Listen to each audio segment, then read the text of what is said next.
ஏமாற்றிதான் மும்பை வென்றது. நடுவர்கள் தவறு செய்தார்கள். ரசிகர்கள் பரபர புகார்.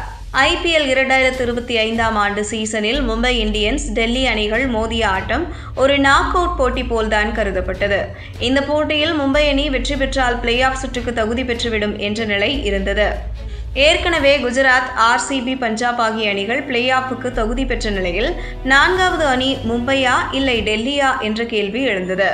இந்த சூழ்நிலையில் மும்பை இந்தியன்ஸ் அணி 18வது ஓவர் முடிவில் வரை 132 ரன்கள் மட்டுமே எடுத்த நிலையில் கடைசி 2 ஓவரில் 48 ரன்களை விளாசினர். இதன் மூலம் 180 ரன்கள் என்ற இலக்கை மும்பை இந்தியன்ஸ் அணி எட்டியது. இதனையடுத்து களமிறங்கிய டெல்லி அணி மும்பை அணியின் அபார பந்துவீச்சை தாக்குப்பிடிக்க முடியாமல் 121 ரன்களில் ஆட்டமிழந்தது. இந்த சூழ்நிலையில் மும்பை அணியின் இந்த வெற்றியை ரசிகர்கள் கடுமையாக சமூக வலைதளத்தில் விமர்சித்து வருகின்றனர். எக்ஸ் தளத்தில் அம்பையர் இந்தியன்ஸ் என்ற ஹேஷ்டேக்கை பயன்படுத்தி ரசிகர்கள் கிண்டல் செய்து வந்தனர். இதற்கு 3 காரணங்களை ரசிகர்கள் கூறுகின்றனர். அதில் நடுவர்கள் 3 முறை டெல்லிக்கு எதிராக தவறான முடிவை தெரிவித்துவிட்டதாக ரசிகர்கள் குற்றம் சாட்டியுள்ளனர். அதில் டெல்லி அணியின் அதிரடி வீரர் விப்ராஜ் நிகம் 11 பந்தில் 20 ரன்கள் அடித்திருந்தார். மிட்சல் சாட்னர் வீசிய பந்தில் அவரிடமே கேட்ச் கொடுத்து பெவிலியன் திரும்பினார்.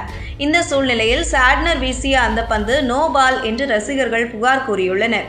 ஆனால் இதனை நடுவர் சரியாக பார்க்காமல் விட்டுவிட்டார் என்று கூறுகின்றனர். இதேபோல் விப்ராஜ் அடித்த பந்து 1 சிக்ஸராக சென்றதாகவும் ஆனால் அதனை சரியாக பார்க்காத நடுவர் பவுண்டரி என்று கொடுத்து விட்டதாகவும் ரசிகர்கள் புகார் கூறியுள்ளனர். இதேபோன்று டெல்லி அணியின் இளம் அதிரடி வீரர் அபிஷேக் போரல் வில் ஜாக்ஸ் பந்துவீச்சில் சொதப்பினார். ஆனால் அபிஷேக் போரல் கால் கிரீஸுக்குள் தான் இருந்தது என்றும் இதனை நடுவர்கள் தவறாக அவுட் கொடுத்து விட்டார்கள் என்றும் ரசிகர்கள் குற்றம் சாட்டியுள்ளனர்.